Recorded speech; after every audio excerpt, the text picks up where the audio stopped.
Yo yo yo, salut les tarfeuses, salut les tarfeurs, et bienvenue pour un nouveau pronostic de Benoît Requin. Ok, place au pronostic du quintet du mardi 21 mars, direction Chantilly pour le prix du net plat, 2100 mètres, 15 partants, réunion 1, course 1, indice de confiance 1 sur 5. Petit retour sur le quintet du lundi 20 mars, il y a eu du trouble fait à l'arrivée. Ok, c'est parti, on commence le pronostic et on commence avec le numéro 1, Ongbar. Et on n'aura pas les commentaires de l'entraîneur. En même temps, l'entraîneur, c'est Yann Barbero, le capitaine. Donc, comme d'hab, pas de commentaires pour monsieur Yann Barbero qui s'éclate. Alors, ce numéro 1, moi je l'ai gardé, mais plutôt en bout de combinaison. Ce numéro 1, Nanaï. On enchaîne avec le numéro 2, Wildwood, et on écoute Nicolas Clément. Wildwood est la tenante du titre, elle vient de faire une rentrée encourageante. Maintenant, on rend du poids à bon nombre d'adversaires, elle est bien à l'entraînement. Est-ce que je l'ai aussi bien que l'an passé? Je le saurai après la course. Eh bien, ce numéro 2 fait partie de mes préférés, je l'ai gardé très haut en deuxième position. Ce numéro 2, Watashi no Nibame no Okiniri. On passe au numéro 3, Zilia, et on écoute Maxime Cessandri. Zilia a gagné de bonne manière en dernier lieu. On a décidé de tenter le coup dans ce quintet uniquement réservé aux femelles, car c'est le moment de le faire. Cela vaut le coup, d'autant qu'elle est en pleine forme. Eh bien, ce numéro 3, c'est lui mon gros regret, c'est mon cheval de complément en cas de non partant. Attention. Ce numéro 3, Kokai. On passe au numéro 4, Créative, et on écoute Madame Hélène Ménessier-Martinez. Créative est restée très bien depuis son succès acquis récemment sur ce parcours. Elle va, comme la fois précédente, ne trouver que des femelles sur sa route. Certes, elle a été pénalisée au poids, mais elle a montré par le passé qu'elle pouvait bien faire en 34,5 de valeur. J'ai bon espoir de la voir figurer à l'arrivée. Eh bien, ce numéro 4 aussi, c'est un regret. C'est mon deuxième cheval de complément en cas de non partant. Attention. Ce numéro 4, Idomenoko Kai. On passe au numéro 5, Mirka, et on écoute mademoiselle Anne-Sophie Grombez. Mirka est toujours un peu compliquée, c'est un peu tout ou rien avec elle. La jument est dans un bel état physique et a un bon moral. Le 12 dans les stalles n'est pas forcément à notre avantage, tout sera une question de bon vouloir avec elle.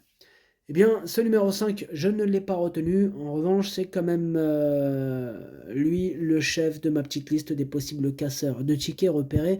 Donc, on va lui accorder une belle note de méfiance. Ce numéro 5, Kiken. On enchaîne avec le numéro 6, Olympic Dream. Mais on écoute Bohumil Nedorostek. Olympic Dream est bien. Je pense que les deux dernières fois, le champ de course et la distance n'étaient pas bons pour elle. Elle a pour elle d'avoir gagné sur cette PSF l'an dernier. Elle s'est bien préparée en vue de cette épreuve et évolue sur une distance optimale pour ses aptitudes. Il y a de l'opposition, mais je la crois capable de bien se comporter. Eh bien, ce numéro 6, je ne l'ai pas retenu, mais il est à l'arrière de ma petite liste des possibles troubles faits, donc méfiance. Ce numéro 6, Kiken. On passe au numéro 7, Hilarante, et on écoute Jérôme Régnier.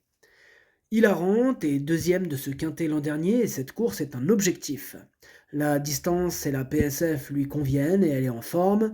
Sa préparation s'est bien déroulée. À ce poids, c'est intéressant. Elle avait terminé deuxième en 34 de valeur l'an dernier et elle est désormais à 33. Je suis assez confiant avant le coup. Eh bien, ce numéro 7, c'est tout simplement mon préféré, je l'ai installé en tête. Ce numéro 7, Okiniri. On enchaîne avec le numéro 8, Man, et on écoute Mathieu Boutin.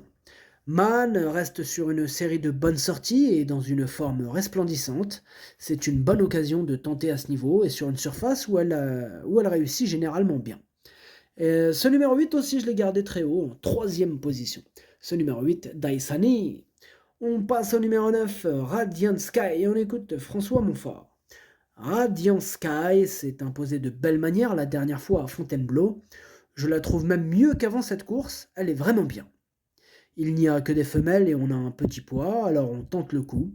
Je ne dis pas qu'elle a une première chance, mais elle a le droit de prendre une petite place avec un bon parcours. Elle est vraiment facile à monter. Moi, ce numéro 9, je l'ai gardé assez haut, il me plaît bien, je l'ai gardé en quatrième position. Ce numéro 9, Yomi. On enchaîne avec le numéro 10, la javanaise, et on écoute Romain Le Gall. La javanaise s'est bien comportée dernièrement, elle est prise à sa juste valeur. Maintenant, il y a de bonnes juments dans le haut du tableau, il y a beaucoup d'écart entre le haut du tableau et le bas. Cependant, la mienne aura un poids avantageux pour l'aider dans sa tâche. Avec un bon parcours, elle est capable de venir lutter pour une place. Ce numéro 10 aussi, je l'ai retenu en bout de combinaison. Ce numéro 10, Do Que. On passe au numéro 11, Kenosha, et on écoute Gaspard Vaz. Kenosha a sa chance, la dernière fois la distance était trop courte mais c'était une rentrée.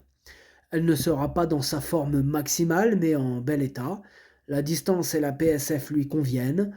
Elle trouve un lot dans ses cordes avec seulement des juments et pas beaucoup de valeur élevée dans cette épreuve, je compte sur elle.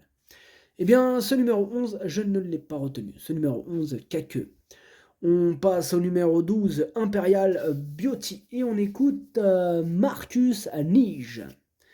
Imperial Beauty est très régulière depuis un certain temps et a l'air d'être à son poids, puisqu'après une pénalisation, elle a quand même bien fini en dernier lieu.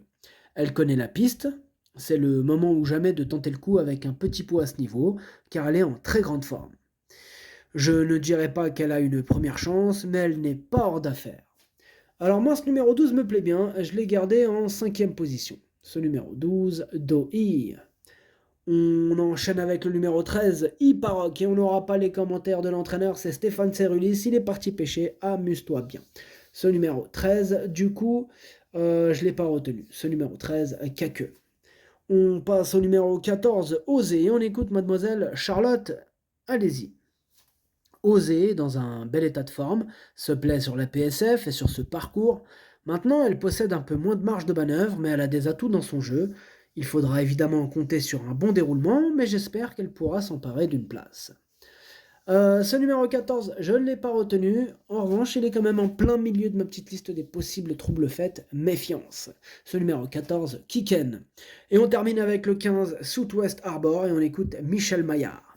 Southwest Harbor a beaucoup fleuri cet hiver, a grandi et pris de la force. Je suis très impatient de le voir courir. J'ai été satisfait de sa dernière prestation. D'après son jockey, elle sera mieux sur un plus grand hippodrome comme Chantilly. C'est une jument avec qui il faut toujours y croire.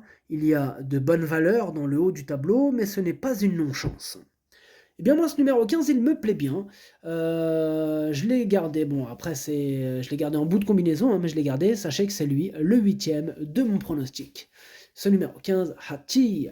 Le pronostic ça donne 7, 2, 8, 9, 12, 10, As. Merci d'avoir suivi cette vidéo, n'hésitez pas à mettre un pouce bleu si la vidéo vous a plu.